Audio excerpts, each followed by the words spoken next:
Okay, welcome to Wednesday students who are watching. I just handed back the papers and we're going over a few details in people's papers.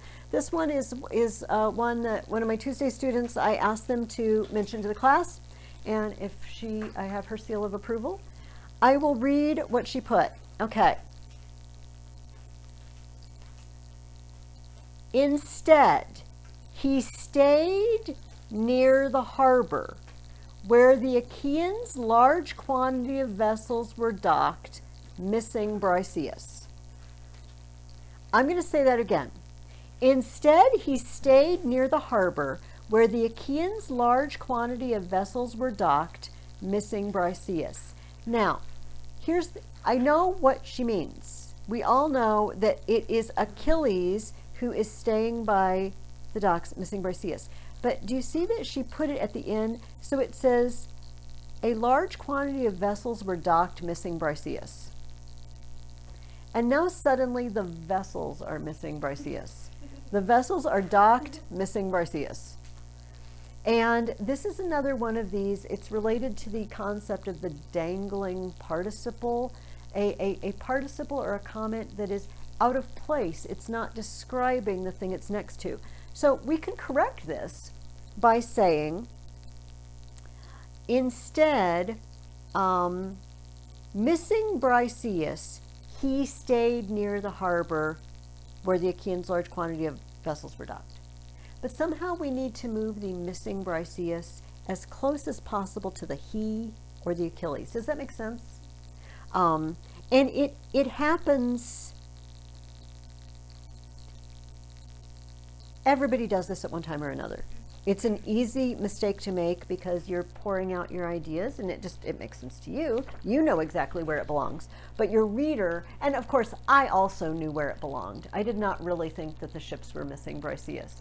But technically it's ambiguous. And so try to put ideas that are related as close to each other as possible, if that makes sense. I love the words you use, like the vessels and the quantity and stuff. Did anybody else have something on their paper, either that I asked you to mention or that it just doesn't make sense? I'm continuing to, it feels brutally, cross things out of your writing that I feel are unnecessary.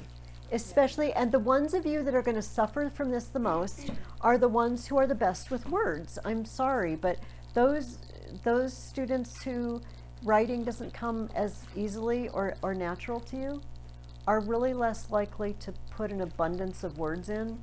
But those of you who are just really, really comfortable with words, you put stuff in we just don't need because it sounds good, and you put a lot of versions of the same idea in and basically say the same thing over and over. And it's very, very hard. And this is me. I'm in your camp.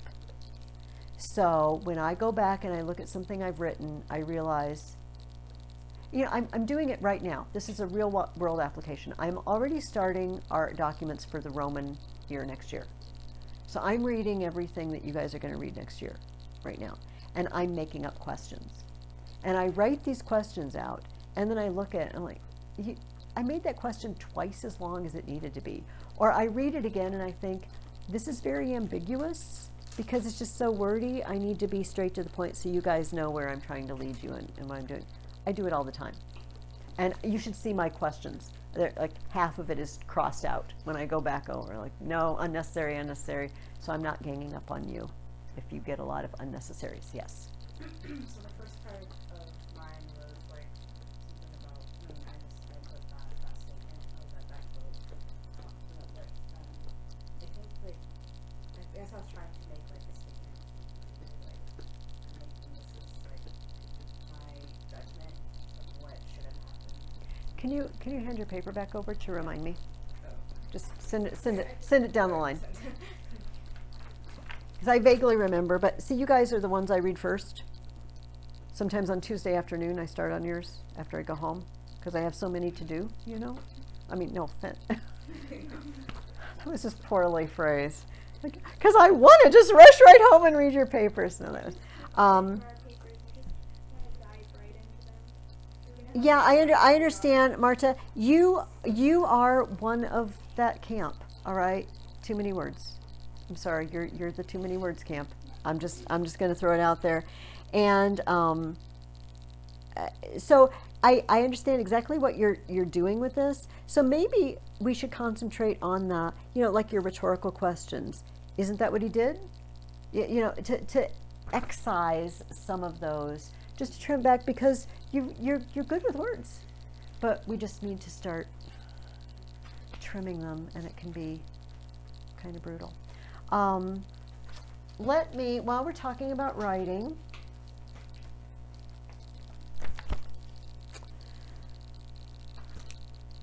you have two things to do for me this week.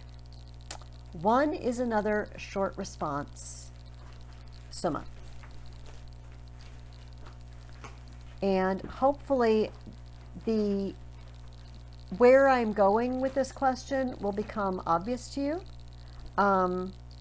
as we discussed today. How is Odysseus like Jesus?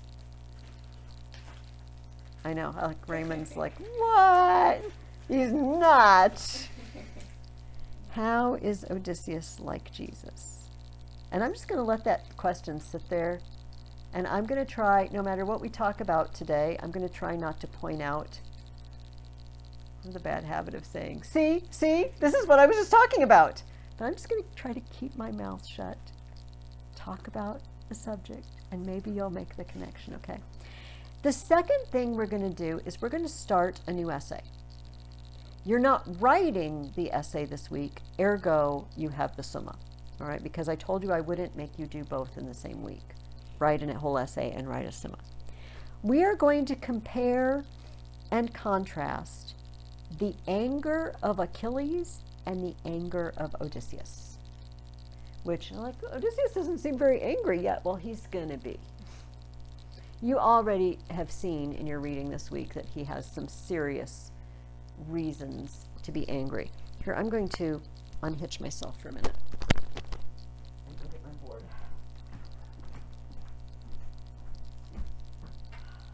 I've lost my marker. Oh, no.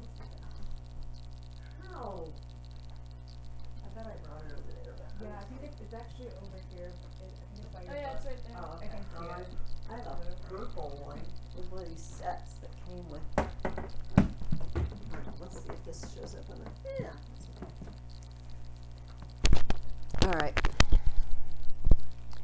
So, for comparing and contrasting, it's slightly different, obviously, because when we are arguing a persuasive essay, we're saying, this is my position and these are my points. And comparing and contrasting is more exploratory. You don't really have a position, right? You're just saying, these are some ways they are the same, and these are some ways they are different. Okay. And so here's what I would like you to do this week.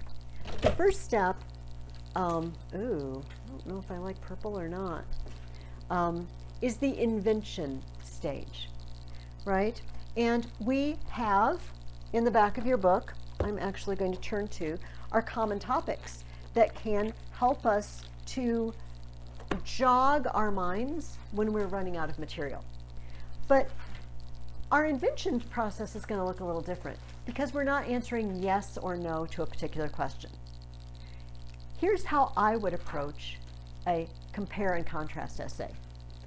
I'd put the categories same or similar and different.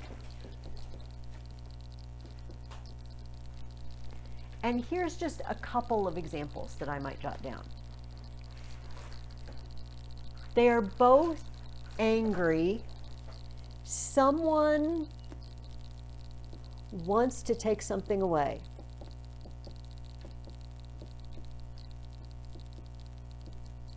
Right? Odysseus is going to be increasingly angry because a group of men wants to take his wife away, and they want to take his stuff away, but they also have been taking away his household goods for years. They've been drinking his wine and eating his pigs and eating his goats. Obviously, Achilles also is angry because someone took something away, right? And they even both, including a woman. I mean, if he's angry about Penelope. Does that make sense? Can you guys now think of a way in which their angers are different? I feel like Odysseus' anger is kind of like more just in a way. Okay. Briseis was stolen, whereas Mhm. was actually. Okay, so we might say, I'll just use A and O as code for this. All right, so I don't have to write them out. A's anger is over a slave. Basically, she's a slave woman. O's is over a wife, a legitimate, not war booty. We might be tempted to say that A's is more selfish, and O's is more for the good of Ithaca. I mean, because he's the king and he needs to set things in order. And notice how I'm doing what I'm doing in a little bracket. I'm just putting these. This makes a set. This is how I would start this paper.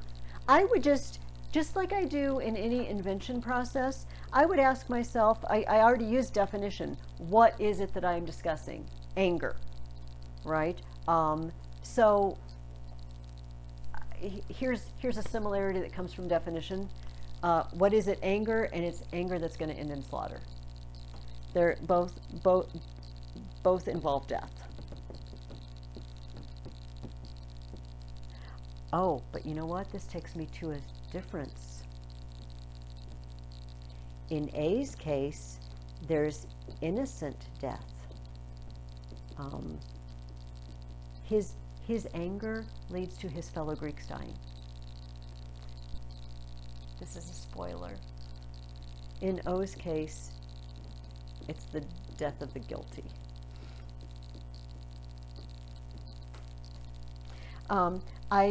Comparison is one of our common topics. The whole thing is comparison. We don't really have to do that. Relationship. What causes it? What does it lead to? This could be a rich place to explore. Odysseus's anger, how does it lead to something different than Achilles' anger? What is the outcome of both of their angers? Odysseus' anger was like, I guess, for a reason, it like drove him to get home. It was like his determination. Whereas Achilles was just like, more of a selfish anger. That's a really good point. Like Odysseus' anger more saved him, or Achilles, yes. And just brooded while Odysseus is like doing something. I wasn't even thinking in that direction, but that's a really good. So nobody on the video can hear that Odysseus's anger drives him forward towards a goal. Achilles' anger drives him away towards the sulks. That's not fair to Achilles. There's really, I hope that we all feel there's more to Achilles. You know, when all you have is your honor, and it gets trampled on, that's big. But it does have different results, doesn't it? Yeah, Marta. I guess so Achilles and Odysseus were both aided by Athena. Oh, Their anger was, I guess, put towards something that would be yes. both of them. We're not going to make this whole chart today, but this is the sort of thing I want you to do, the first thing I want you to do this week. Testimony, what do others say about it? As we read another week, as we finish the Odyssey this next week, you're going to see what other people have to say about Odysseus's anger. We know what people had to say about Achilles' anger. And under what conditions? That's circumstance. War time versus peacetime, you know, and the different codes maybe that are operating there. Does that make sense to everybody? This is how I would approach that. And once you start asking yourself these questions, things just start coming, and just jot them all down. And so now in this case, we don't have to pick a side, however. But what I might do is I might group my sames and my difference. I might group them in terms of what were the effects? Who was affected?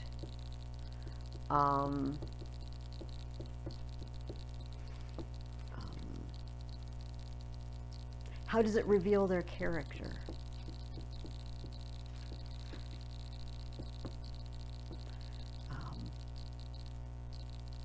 What's another way we could group sames and difference in an issue? What do you think? Who did their anger affect? What were the effects of the anger on themselves? How does it reveal their character?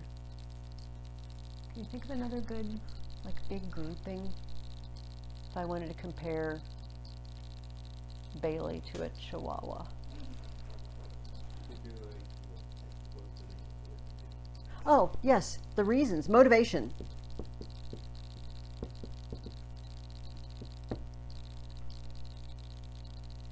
You may be able to come up with some more of these. So are we getting the outline this week? Yes, so Like what format?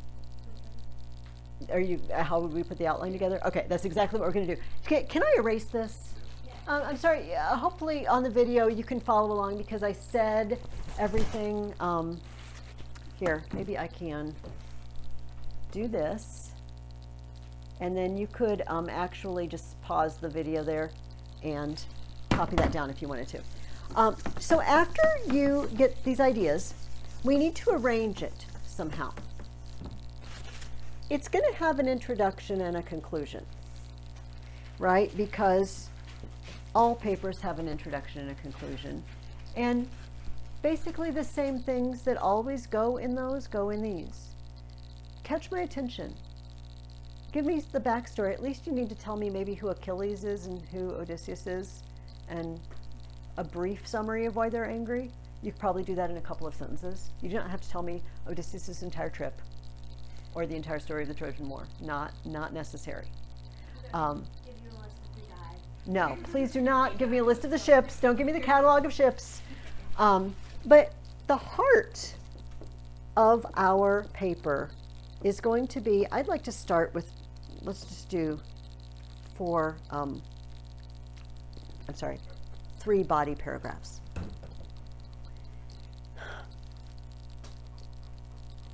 I don't even know what to write here that's going to be helpful. Compare, contrast 1, compare, contrast 2, and compare, contrast 3. So, for example, maybe I want to look at why are they angry? What's the motivation? Then I might jot down, Odysseus is angry because people have been eating his food, they're courting his wife, they're plotting against his son, his family is at stake.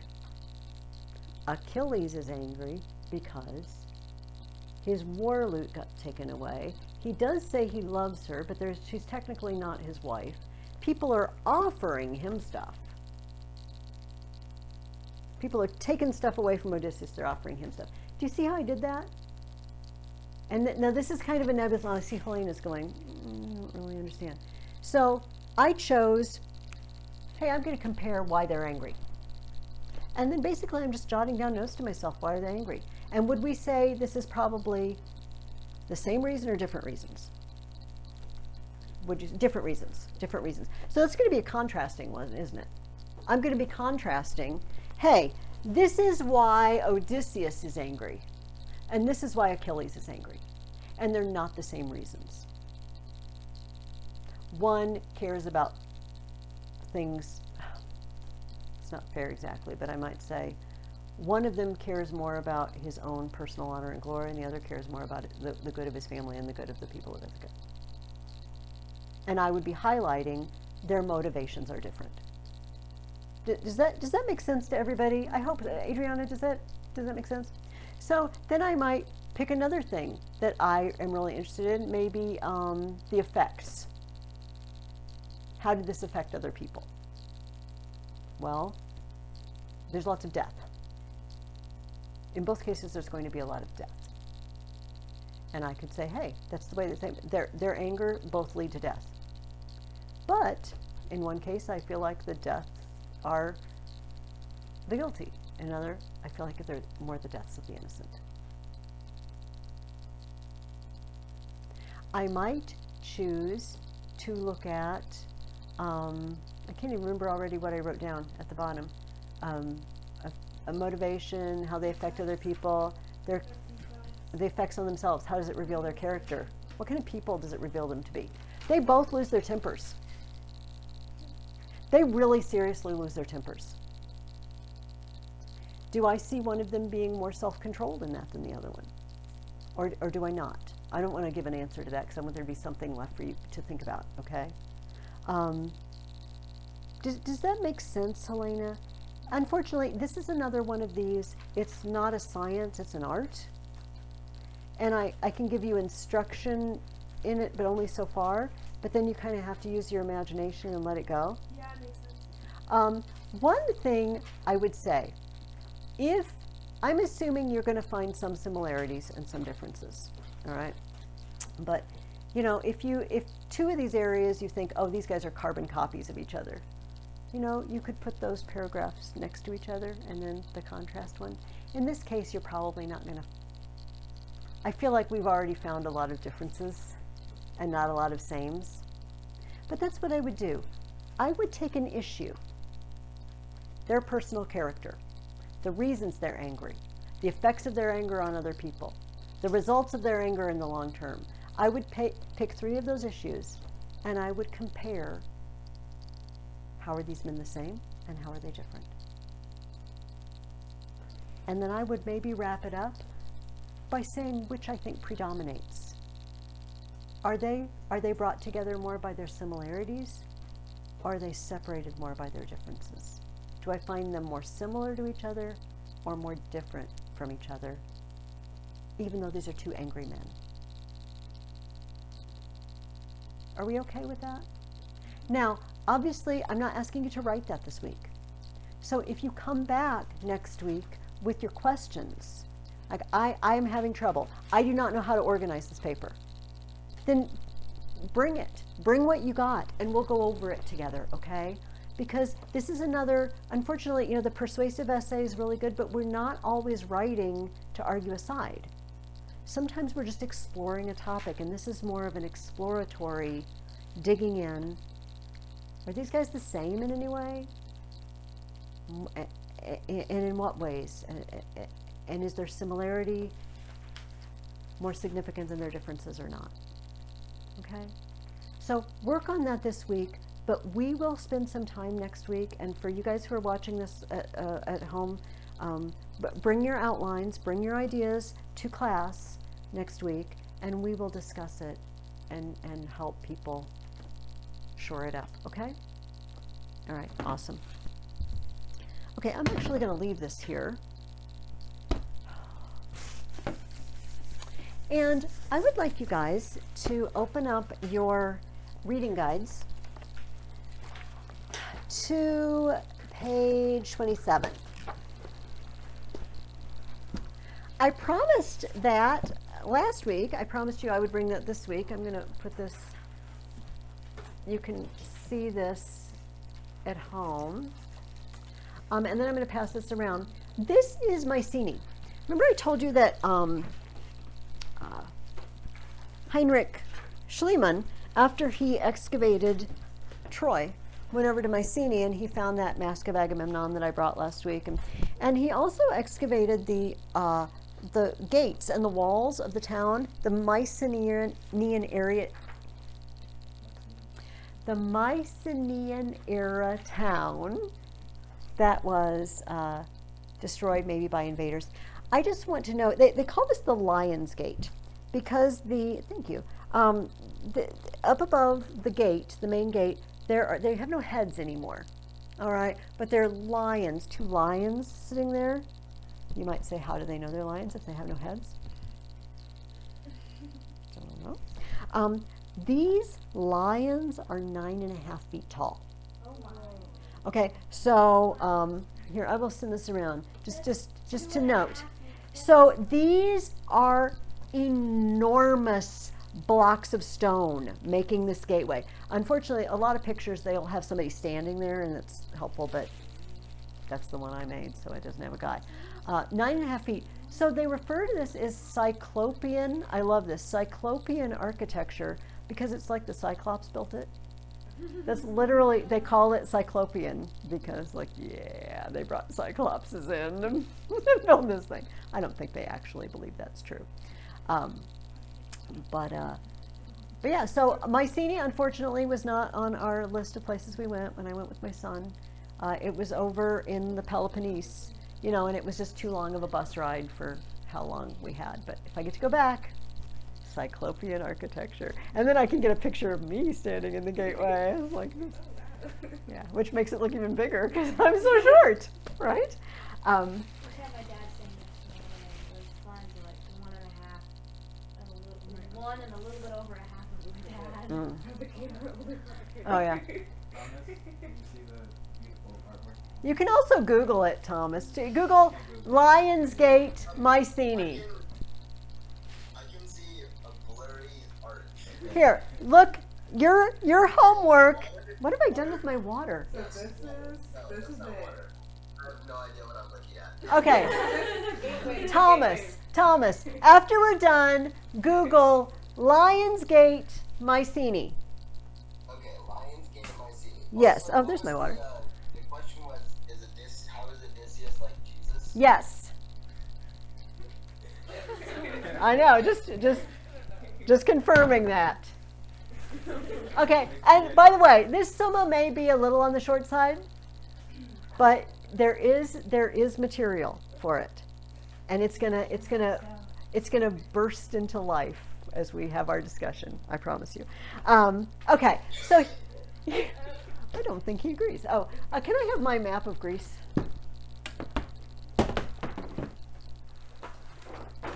Okay, so oh, I remember why I wanted. I was like, why did I want this? It was for the second half. We've gone through several ages of Greece now. We talked about the Minoans and their crazy bull cult, whatever they had going there, and their labyrinthine palace, and then the Mycenaeans. The big towns of Mycenae and Argos and Tiryns, who had this big Cyclopean architecture, and that all disappeared somewhere 1100 BC, 1200, 1000, somewhere, it's not quite sure, but they start disappearing maybe because of invaders. And then we had the Dark Age, when they didn't write anything down, so it's dark to us. The next age is what I put on your outline on page 27, the Archaic Age, which is kind of funny because, you know, archaic means old, and you think, it's all old. It's all, I know, it's all archaic, but this is the more archaic, as opposed to the classical. And the time period I put on there is about 800 to 500 BC. This is the time when we start finding historical people that are actually legit historical people. Okay? We know. Because Agamemnon, Theseus, these guys, maybe not. Menelaus, Nestor, I don't know. Maybe Helen. But now we start getting history, okay? So, for example, the earliest known date, 776 BC, first Olympic Games. First Pan-Hellenic Olympic Games at Olympia. We know some of the winners of the events.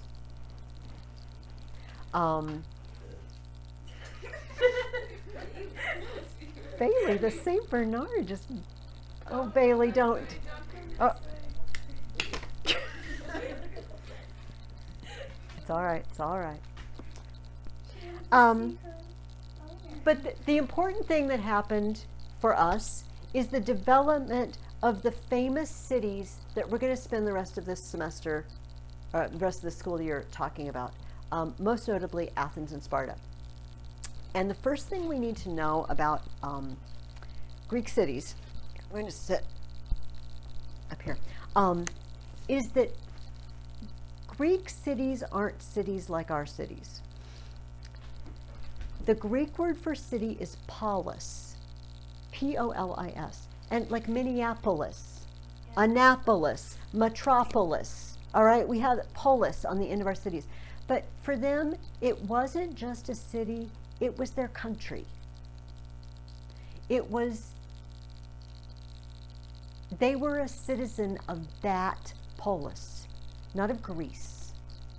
I am Athenian, or I am Spartan, or I am Theban. And each one of those, and they like to translate it city-state. Historians usually refer to a polis as a city-state. Because if we just say city, we think like New York or Chicago or Los Angeles. It's not the same thing.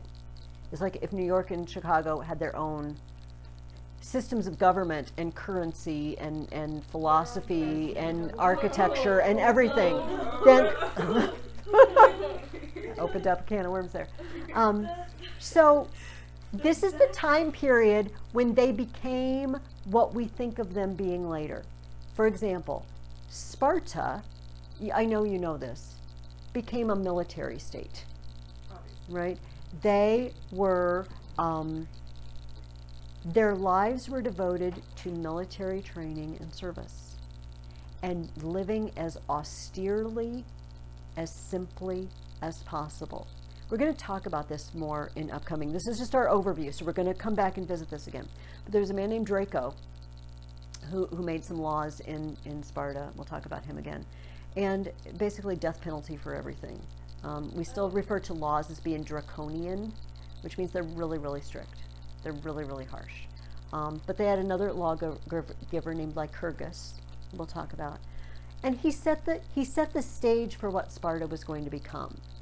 We are not going to be wealthy, because wealthy makes you soft and cowardly. If you have you're sitting on cushions eating bonbons all the time, you just stink when someone attacks you. You're out of shape, you're all flabby, you don't have any perseverance. We're not going to be like that. They did have motivation. Athens took a different route. We are very concerned about everyone having a voice. We want all the different groups of people to have a voice, and we're going to work out what that looks like. How do we have everybody contribute but not have factions take over? Should we have one man rule? Should we have a group of people rule? And if it's a group, what should the group be made up of? Should they be from certain families? Should they just be people of intelligence? And who decides whether they're people of intelligence? All these issues. The Spartans like, we don't care. Take those boys out of their homes and put them in the military camps. We're all as good. They cared about something different, okay? So during that archaic period, we see this budding Sparta being a military state and the budding democracy at Athens. And we're going to spend more time with those two cities, but all the other city-states had a similar awakening. Often they went through a period where they had one supreme ruler. They referred to him as a tyrant, but it did not mean what we mean by tyrant. It just meant one guy in charge who may or may not be legitimately in charge. But it didn't mean he was mean or that he didn't have good ideas and do a good job. So that's the first thing that's going to happen in the Archaic Age. Over the next several weeks, after we finish the Odyssey, we're going to be diving into more, what was it like at Sparta? What was it like in Athens? The second thing that happened during this Archaic period, which is in your outline, is colonization. So this is when I need my map again. So we have mainland Greece and Crete, and we have these islands. Remember I told you they're called the Cyclades. We saw the odd dolls with no faces, okay? And their hands, whatever, all like this.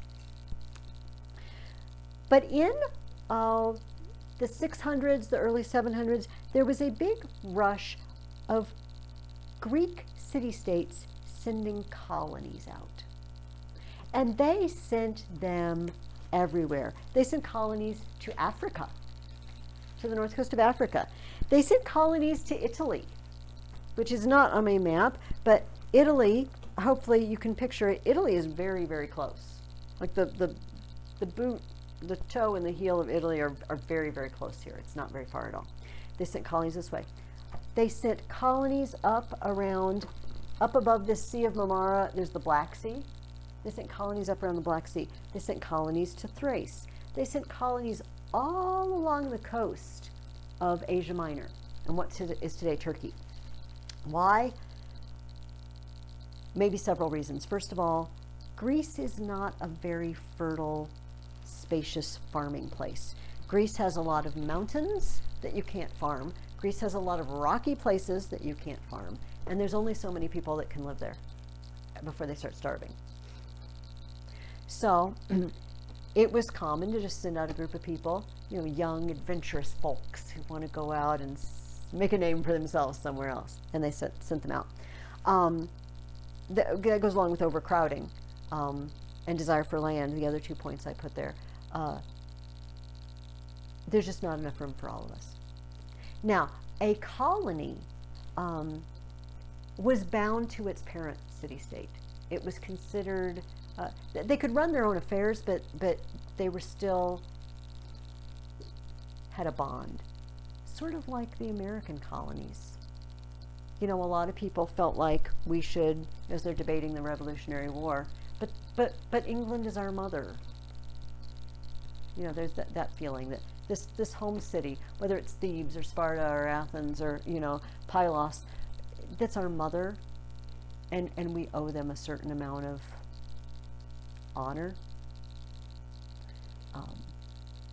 It also, we're going to find out, city-states took it very poorly if another city-state came and messed with their colonies. Got about like, no, that's our colony. Even generations later, that's our colony. Keep out of it. And they're going to get into arguments about that. So, why do we care? Greek culture and the language. Oh, I want to talk about the language. Spread through this whole area. So the Romans, the early Romans, they come into contact with Greece down in the toe and the boot of Italy. Greek stories, Greek mythology, Greek philosophy, Greek art, and they start adopting it.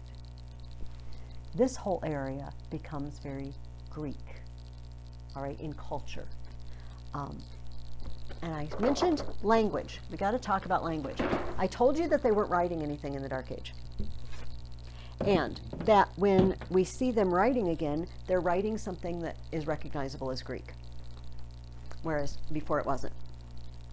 I did not bring, because I was too lazy to make a copy of it. You can Google this too, Thomas, later. All of you can Google. Do you remember in the Edith Hamilton mythology book or from other mythological stories that you read? Once upon a time, there was a girl named Europa. All right. And she's just cavorting. She's happy with her friends. And she's living in Phoenicia. Oh, I don't have Phoenicia on my map. She's living in Phoenicia on the coastline. And this white bull comes and she's like, oh, I think it was white. Red Bull would be the energy drink. White Bull would be. I'm sorry. Okay, I feel like any bull just wandering around on the seashore. Mark, that was a Red is- Bull when I was reading that. So that should be part of our homework. He would just be angry all the time. It would be so sad. Who is angry? The Red Bull. Oh, the Red Bull, yes. Oh, he'd have to wear like some sort of blinders over his eyes so he can't look at himself. Okay, I'm sorry, we have wandered away from the story. Wow. Okay, so a white bull comes, and Europa, being, I don't even know what adjective to call this, curious, I guess, starts petting it, because yay, wild, large creature, by all means. And it was very tame, because as you know from the story, it is actually Zeus in disguise, and who has a crush on now Europa, among many other women. And so she gets on its back to go for a ride. I don't know what to say to that. And it starts swimming out to sea with her and ends up on Crete. where she gives birth to King Minos. See another bull connection with Crete, all right? So she has a brother named Cadmus, and their dad says, Cadmus, go find your sister. And he's like, okay. So he heads out and he's looking and he doesn't find her. But he gets a message that he's supposed to, I can't even remember this part, he's supposed to follow a cow. And where the cow laid down, he was going to make a city. I might have this confused with another story. They start to get very weird. But he had a sign. He had a sign he was looking for. And when he got there, okay, the cow laying down. And it did. And he ended up founding the city of Thebes. It is often called the Cadmean city because Cadmus came from Thebes and he founded the city of Thebes. Or Cadmus came from Phoenicia, but he came there and founded it, and so since he was the founder, they call it the Cadmean city. Anyway, point being,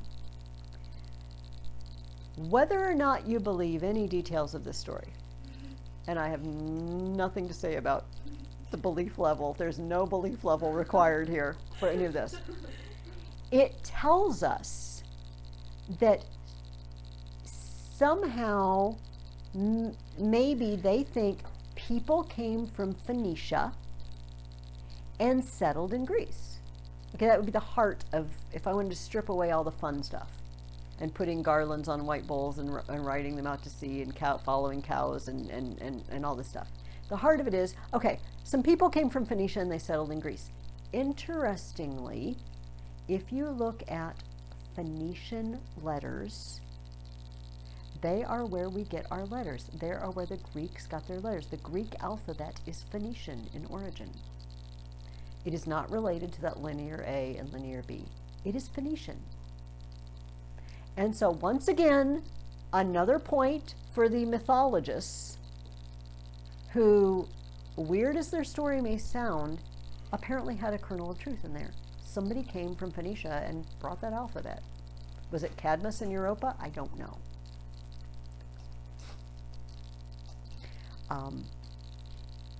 Okay, so we will revisit Sparta and Athens later, but now it's time for the fun stuff. We've already been talking 45 minutes. Are you kidding me? I'm so sorry. Okay, let's look at your questions and let's talk about the Odyssey. Oh, by the way,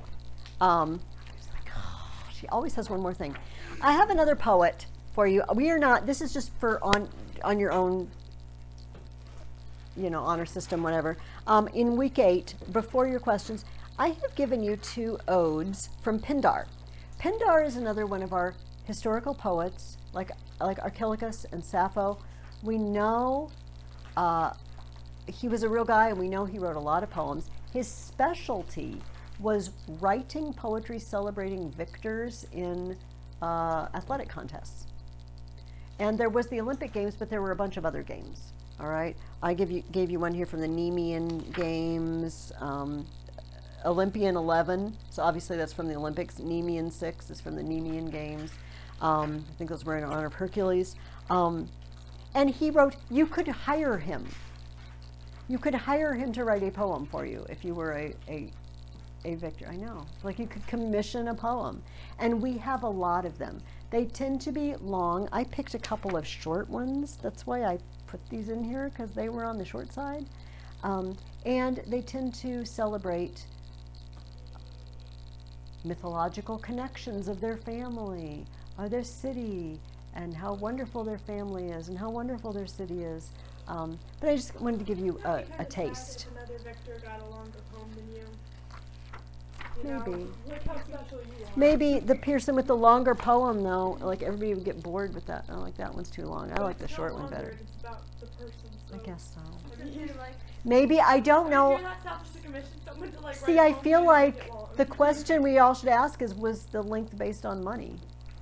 Like, could you pay Pindar more to write you a longer poem? I've no idea. I don't know. Where you make them really, really great when they're not that great. I will pay you a ton. Yeah. Although all these people were great because they were winners. I mean, and they took their games very seriously. I mean, that seems like an oxymoron. They took their games very seriously, but they took their athletic contests seriously. So cheating that was just not, that was, Penalty was death. yeah, I don't know that the penalty was death, but it was very, very much frowned upon, and it would have been disgraceful. And so there wasn't a lot of that sort of steroid use, among the. Homes were, true. Yes. Well, but a lot of these guys we have poems celebrating Olympic victors who went on to do other historical things, and we know them. We know their life stories. Remember, this is a historical period. Like, we're in legit history now. It's not Heracles won the games. It's actual guys that we know about sometimes in other contexts outside of these poems. But I wonder what would happen if you told this guy, I will give you a literal ton block of gold if you write me a 10-page poem. I bet he'd do it. I think Pindar was pretty wealthy. I'm making him sound not very good. He's got to live. Poets have to live just like everybody else. I think he should be paid well. Just spewing things out that weren't really true. No, I don't think he did. I really don't. I think people would have said you made that up. I think he embellished, but that's not the same as I made it up and it's totally not true. Anyway, obviously, if someone pays you, you're going to put them in the best possible light and their family. Just a little bit. Yes. You know, give them a little Anyway, bit more. take a look at the Pindaric odes. Pindar is famous for this, for writing victory odes. So, before we leave Pindar, so I took a college class in poetry because it fulfilled a requirement, I don't know, and it seemed fun. Anyway, one of the things we had to write a poem, and we picked out of a bowl, like there was different kinds of poems, and whatever you picked, I picked the Pindaric ode. I had to write an ode in the style of Pindar. I don't even remember what I wrote or what I celebrated, but I had to find some heroic, and I'm not really a sports fan. It was very My mom did difficult. something kind of like that when she was in college. She took a lit poetry literature class, and they did something like that. They wrote poems in the style of great poets, and I think she still Yes. has some of them. But she's Okay. embarrassed. I probably would be too. Okay. Odysseus is home. He's finally home. He doesn't really believe it's home, but he's finally home. But, I didn't ask you a question about this. The poor Phaeacians. Remember there was this prophecy that someday Poseidon would get angry and he would pile a huge mountain around their port and they'd stop taking strangers everywhere? I got to read this because it's fascinating. Poseidon's all angry. Hello, because he went and partied with the Ethiopians, and Odysseus got home behind his back, and he's ticked off, and he's angry with the Phaeacians for escorting him home. Incredible!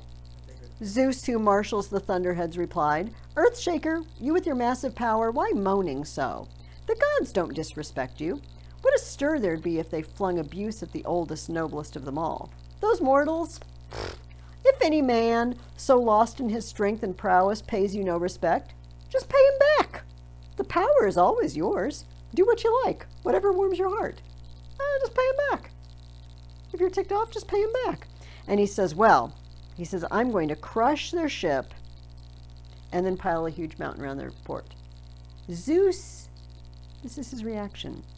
Wait, dear brother. Zeus, who collects the clouds, had second thoughts. Here's what seems best to me. As the people all lean down from the city heights to watch her speeding home, strike her into a rock that looks just like a racing vessel just offshore. Amaze all men with a marvel for the ages. Then pile your huge mountain around her port. Wait, don't crush the boat. This would be even cooler. Just turn it into a rock. All because the people escort others home. And they like all about the hospitality thing. And they're all about the hospitality thing. And isn't that, special to the gods apparently? Yeah? Guess not. It is my understanding that if you there's an island that you can visit, and they identify themselves as Phaeacia, like we think, and they have a rock in the harbor that, if you use your imagination, looks a bit like a boat. They say there's the boat that. I did not go there either. So Odysseus has to come home undercover. Yeah, but Why? if you walked in there, they would just say, Okay, that was my question. Okay, because he already knows he's got a bunch of enemies. However many dozen suitors, there are scores of suitors in this palace. But also it says to keep him from being known by wife, townsmen, and friends. Why do you think he needs to be in disguise from them? Because they did give it away. Give it away. And They would. they'd be like, oh, They this would. is back, and he's in disguise as And they just so-and-so. be happier in general. Good. He could also be a little bit wary of and be kind of worried that what happened to Agamemnon might happen to him. Yeah. He doesn't. We know Penelope. He does not. He's been away from her for 20 years. He really has to be careful. Not to mention, I was looking for it and I can't find it. But he mentions trying to see who's faithful, who's not. Because, as you discovered, not all the help has been faithful to Odysseus. First of all, we meet lovely Eumaeus, the swineherd. He's a gem, By the way, what rate him on the hospitality scale? Oh, Eumaeus is a 10. He doesn't have a lot. He is a servant. But he brings out the very best food he has for Odysseus. Tells him, sit here, doesn't ask right away who he is. Odysseus does that little, he says he's going to test him one more time. And he tells that made-up story about how I was at Troy once and I was cold and we were sitting outside the walls and Odysseus played a trick to get me another cloak to see if Eumaeus would give him another cloak for the cold. And, of course, he follows through. He does. Then they meet Melanthus, the goatherd. Do you remember Melanthus, the goatherd? They meet him on the trail going into town, and the guy's a jerk, for lack of any better phrase. We will, when I get to him, I will, I got to read you some of his insults, because he's nasty. What? Oh wait, yours didn't read the cry. Why didn't it? Oh. Ruth's reading ahead.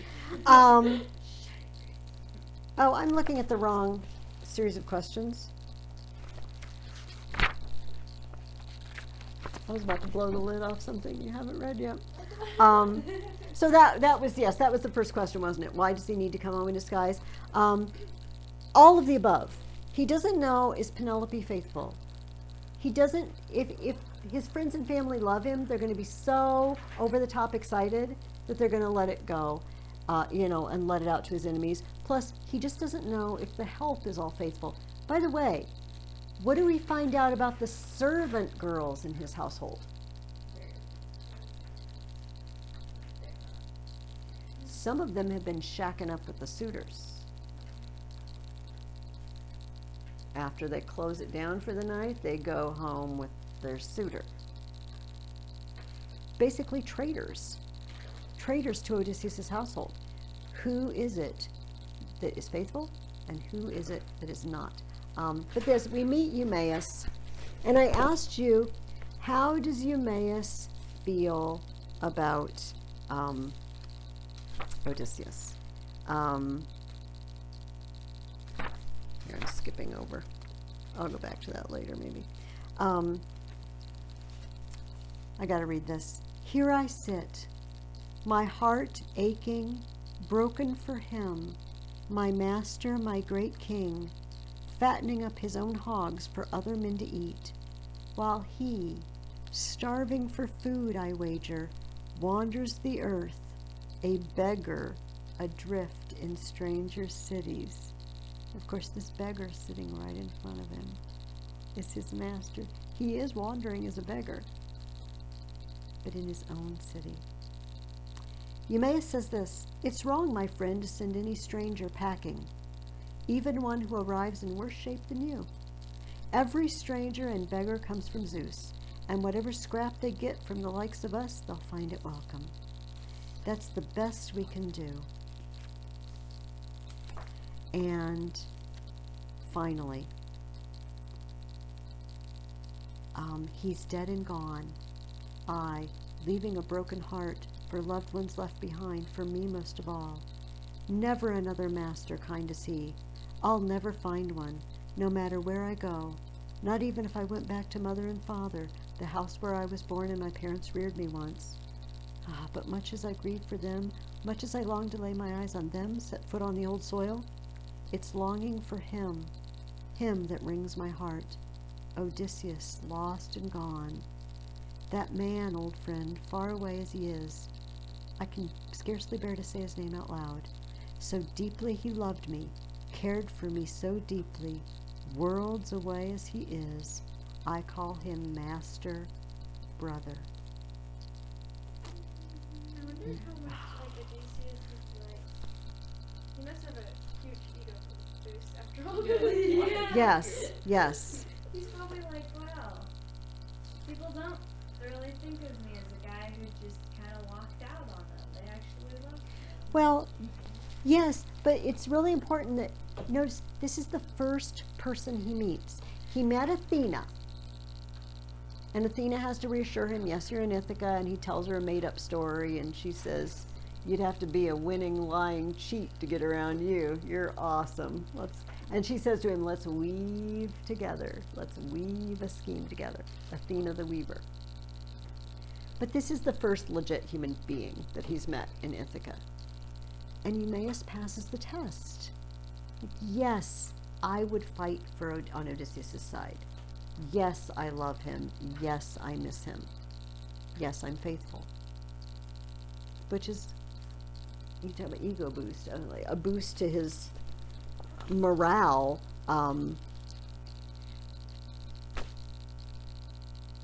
That this is doable. I'm going to have allies here. The whole island isn't turned against me. If I can find one, maybe I can find more. What prophecy does Theoclymenus make? By the way, Theoclymenus, in case you have forgotten, is the guy that when Telemachus leaves for home, a fugitive, do you remember this? A fugitive runs up and asks for passage. And of course, Telemachus grants it to him because that's what you do, right? When people are in need and on the run, like his dad, you grant them passage. What was his prophecy? That Hellline more keenly than Telemachus is all of Ithaca is over. Yes, yes. Victory for Telemachus, basically, and for Odysseus.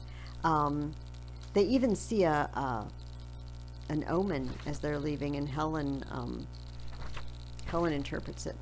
But yes, this guy's a fugitive. He's another one of these, I've killed someone and I'm on the run.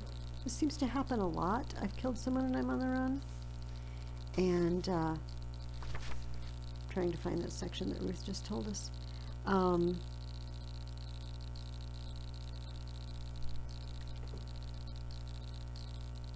can't find it. It must be when they get back. Did you write down the lines, Ruth, by any chance? Did anybody write anything else besides that? Victory for Odysseus and Telemachus is close enough. Oh, and then we have the goat herd. Oh, I got it. He is just something else. Actually, I don't want to go there yet. I got to read the section. So, Telemachus was a baby when Dad left.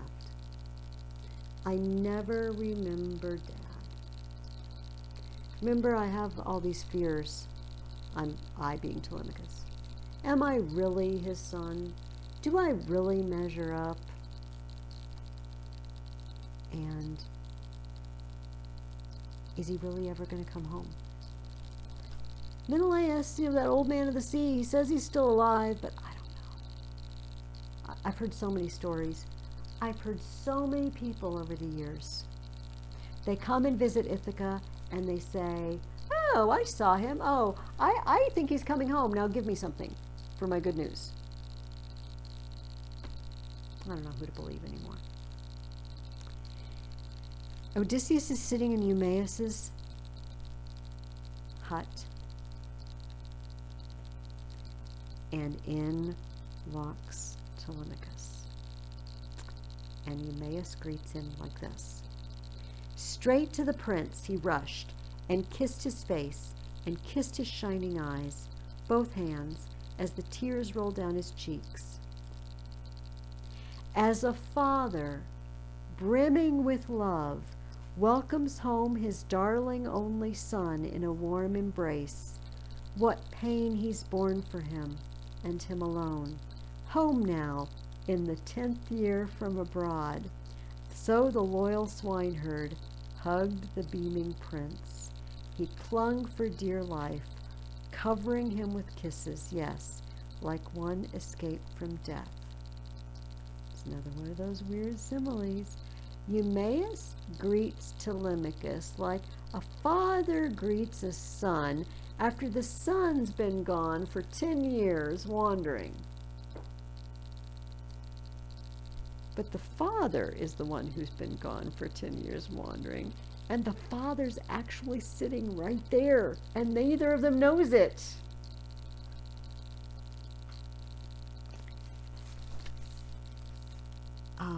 And then listen to this. He's like, oh, who have we here? Are we entertaining visitors? Yes, it's some guy who showed up and we're feeding him. So Odysseus, moving back, sat down once more, and now for the prince. The swineherd strewed a bundle of fresh green brushwood, topped it off with sheepskin, and there the true son of Odysseus took his place. He's the true son of Odysseus. He's been hospitable. He welcomes fugitives. He welcomes strangers. He welcomes this guy. This guy is dad. He's the true son of Odysseus. What does Telemachus think? Because remember, Odysseus is all uglified. And then he steps out and he's beautified, right? What does Telemachus think? Do you remember his first reaction? Yeah. I don't think you're my dad. I think you're a god. Because just a minute ago you were all scrawny and ugly, and now you suddenly look awesome, and only the gods can do that sort of thing. Well, son, it so happens that I have a goddess helping. Yes. And just a second, that reminds me of something that I think I've already passed over. Maybe not. Hang on. I wrote a note to myself. Oh, okay. When Telemachus, the next day when Telemachus goes to town, listen to what it says. Spear in hand, Telemachus strode on through the hall and out, and a pair of sleek hounds went trotting at his heels. And Athena lavished a marvelous splendor on the prince, so the people all gazed in wonder as he came forward. Athena does it for him, like she does for his dad. Makes him super awesome. What does Telemachus think of their chances? Dad, you just don't know what's going on here. Let me explain to you. These guys, there's just dozens and dozens and dozens of these guys. And we are two guys. Yeah, I know you're awesome, Dad, and everything. But still, get real. I love Odysseus' answer. We weren't in there. We don't come out alive. We come out as corpses. But Odysseus knows something Telemachus doesn't know. Let me tell you, the old soldier said. Bear it in mind now, listen to me closely. Think. Will Athena, flanked by Father Zeus, do for the two of us? Or shall I rack my brains for another champion? We have divine allies. But I guess this is an interesting question. Does having a divine ally mean you don't need to have any strategy? No. I mean, why not? Why can't you just let the gods? I'm transferring this because this could be for us too. Hope Like, that they're yeah, why doesn't more- God just do everything for you? They'll hope that they're more like it's more of a game and they're more taking risks and chances, but Okay, so as far as the Greek gods go, yes. But still, I mean, Athena has proven herself a real champion for Odysseus. And also, how do you know that they're not just gonna be like, yeah, bye? Well, that's true. That's true. But I guess I was having a more optimistic view of his relationship with Athena. And I was thinking of our relationship with the real God. That, well, could God do everything without us? Yeah. He could do anything he wants to. So a while ago, a friend of mine told me that like God like doesn't just give you the answer or whatever you want on a silver platter. You have to work for it. You gotta like put effort into it. I guess even if it's not all that good, but you gotta put your effort as much as you can into working for what you want. But like I guess in a way like you see like in the Bible like God like I guess he does help like Moses and when they're fighting the Egyptians like he does, but like Moses he had to there are several things he had to do. Mhm. And he couldn't just like, hey God, can you flip the seat for me? Yeah, yeah. Like he had to work for it. He had to I guess prove himself worthy, I guess. If that's Mhm. consistent. Is it mean of God to make us cooperate by doing something when he could just do it? no, they just need to just not be like you could just like That's true. That's true. But I mean, do we? I guess. I feel like it's easier to picture if we put it in parents and children. Like, so you have a toddler, and the parent could just do everything for the toddler. Let's face it. Okay, you could just continue indefinitely tying the shoes and changing the diapers and feeding them, but what would you think of a parent that did that? You could carry them around. It's really not very constructive for the child, is it? because once you're gone, Yeah, they would be helpless if we were gone. And of course, we don't have to worry about God being gone. But I just wonder if there's a connection there that God expects, like Marta said it very well, that Moses, he didn't do much for the Red Sea, but he did have to raise the staff. Do you know what I mean? Yeah. He did have to go to Egypt and present himself to Pharaoh. God did all the heavy lifting.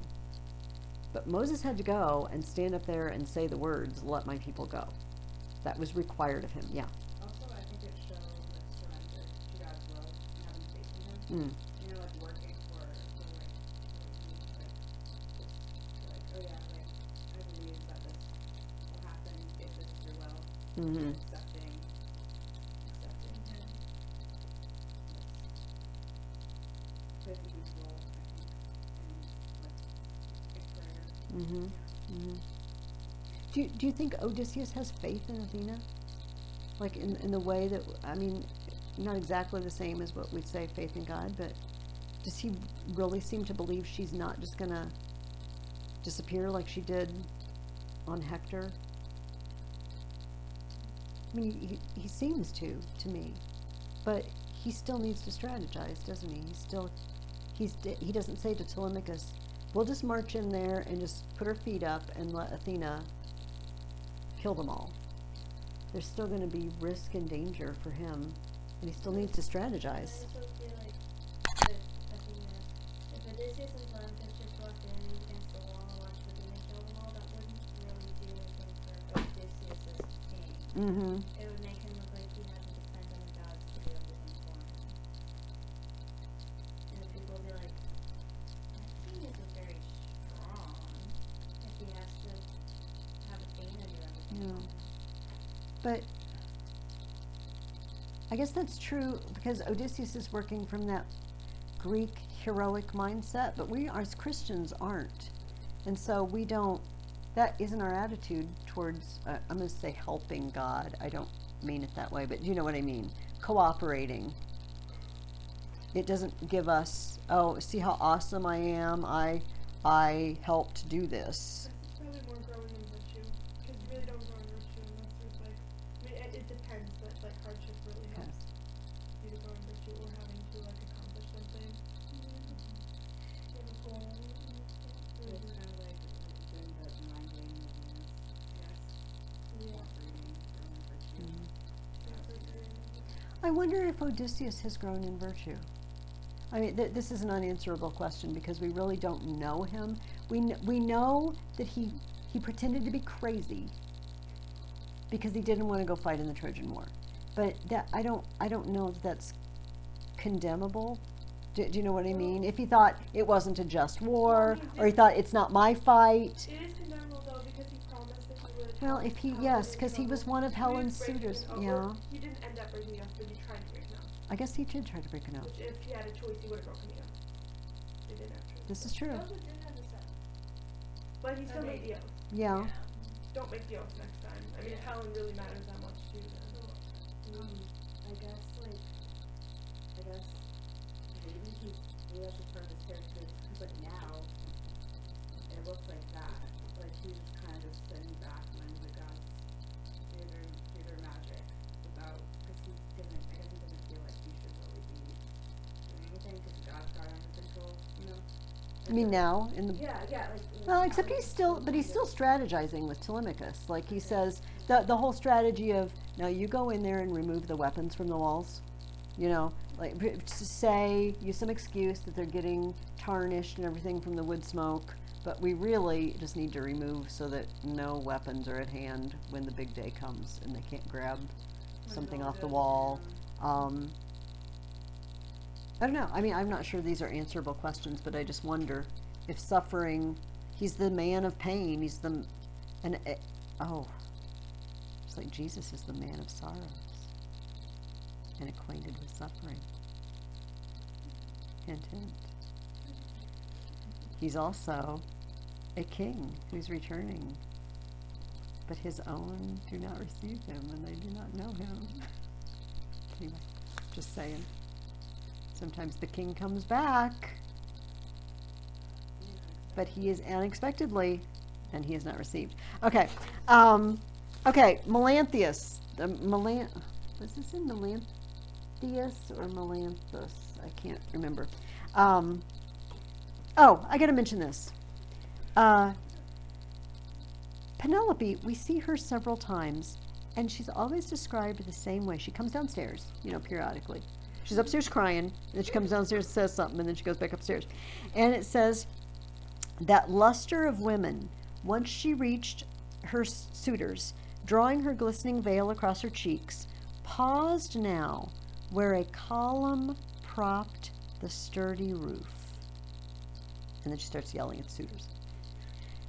Over and over, like at least 3 times, she stops where a column propped the sturdy roof.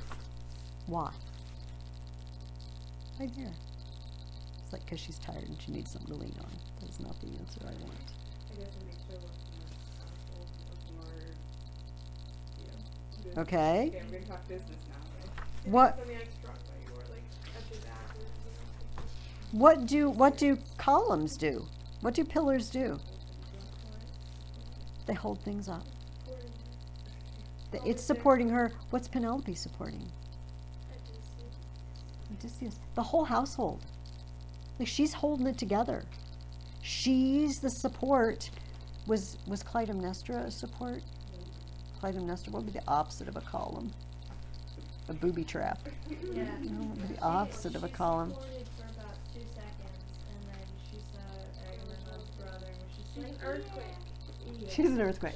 Very good. Very good. I like that. The whole thing, when you step on them and then they collapse. Oh, yeah. Oh, Yeah, yes. Those are actually kind of the groundhog holes. I understand the strange Okay, we're not even going to go there. It's groundhog holes, by the way, for you watching. Melanthius, yes. Okay. I love, you got to just wait for Melanthius to get what's coming to him. Look, he sneered, one scum nosing another scum along. He's talking about Eumaeus and Odysseus. Dirt finds dirt by the will of God. It never fails. Stinking pig boy. Like goats are really, really perfume or something. Really? Stinking pig boy, where do you take your filthy swine, this sickening beggar who licks the pots at feasts, hanging round doorposts, rubbing his back, scavenging after scraps? Wait a minute, every beggar comes from Zeus. Did Melanthius not get the memo? Apparently not. Hand him over to me. I'll teach him to work a farm, muck out my stalls, pitch feed to the young goats. Whey to drink will put some muscle on his hams. Oh no, he's learned his lazy ways too well. He's got no itch to stick to good hard work. He'd rather go scrounging round the countryside begging for crust to stuff his greedy gut. Let me tell you, so help me it's the truth. If he sets foot in King Odysseus's royal palace, salvos of footstools flung at his head by all the lords will crack his ribs as he runs the line of fire through the house. And of course, one of them does throw a footstool and whacks him in the back. Oh, and it says he lurched out with a heel and kicked his hip, but he couldn't knock the beggar off the path. He stood his ground so staunchly. Now, here's Odysseus, because I'm sorry, I've been through a lot. I'm Odysseus now. I am so ticked off. This is just the last straw, and I just want to deck him, or worse. But everything depends on self-control. He says, should he wheel it with his staff and beat the scoundrel senseless, or hoist him by the midriff, split his skull on the rocks? He steeled himself instead, his mind in full control. I've had some students that weren't big Odysseus fans, but you got to give him one thing. The man knows how to be self-controlled. He doesn't let the cat out of the bag until the proper moment. Another one, like Achilles, kind of goes crazy. He says he's done with his anger, and then he kind of goes crazy. Yes. Rather than death, honestly. But it would blow his cover. So he goes on. Last question: who is Argos? The dog. The dog. I need to bring the set that you guys made. I actually brought them. I don't know where yours is. Argos, who was a puppy.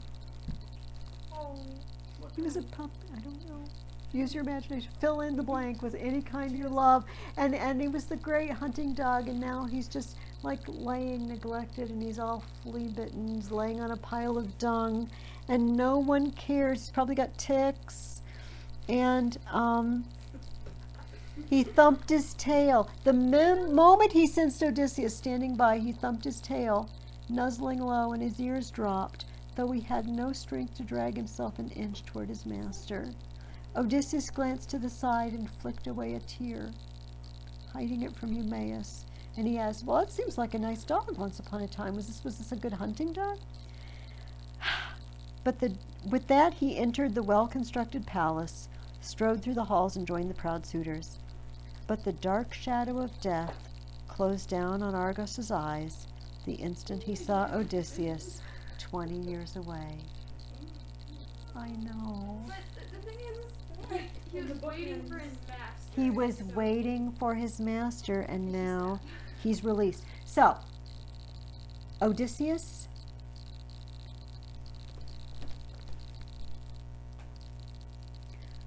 could, I realize this is not his strategy, but he could just say, your guilt is obvious. You're all sitting here in my house, taking my stuff. You're all dead. But he gives them one last chance. He goes around to the suitors to find out who will give him something. They have, even at the 11th hour here, they've got a chance, right? And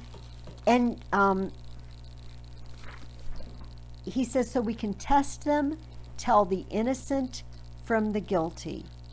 And of course, this earns him a stool in the back, flung. he goes to Antinous and he says, Antinous is the jerk in chief, of the suitors. I too once lived in a lofty house that men admired. It was this house.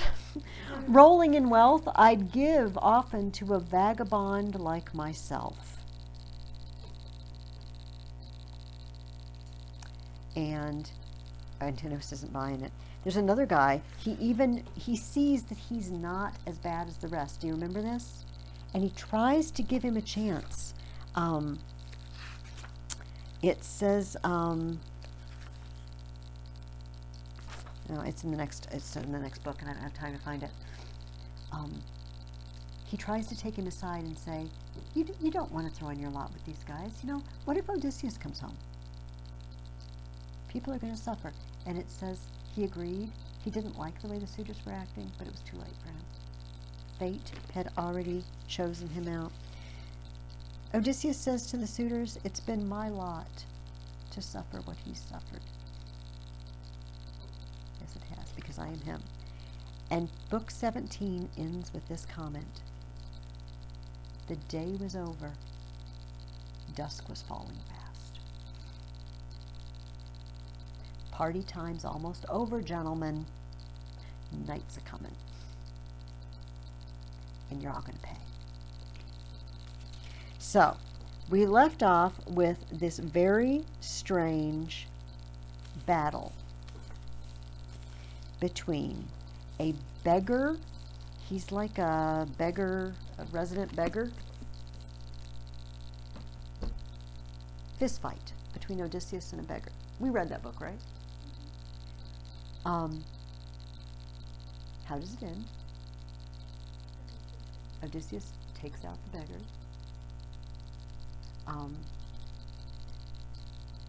How do the suitors treat the other beggar? Do you remember? There's a little bit of handouts. There's a lot of mocking. In fact, to the point where they set up the fist fight, the boxing match. Hey, we got this sausage here by the fire. Let's you couple of losers. Let's see you duke it out and see who wins the sausage. No hospitality. No compassion. They've been given chance after chance after chance, and they've blown it and blown it and blown it. Day was nearly done and dusk was falling fast. So, this week, finish the Odyssey and enjoy.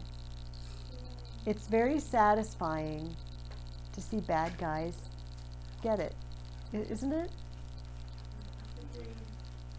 Because sometimes when kings return, those who didn't honor the king in his absence will be punished for their lack of respect for the king when he is present. Yes. I mean, it's a story, Ruth said Robin Hood. It's a story that we read time and again. Think of Aragorn. The king must come through other paths, and he comes in disguise. Okay. Boy, that Aragorn sure gets it from these people. Aragorn sure gets it too. All right, I will see you all next week, and have a good one.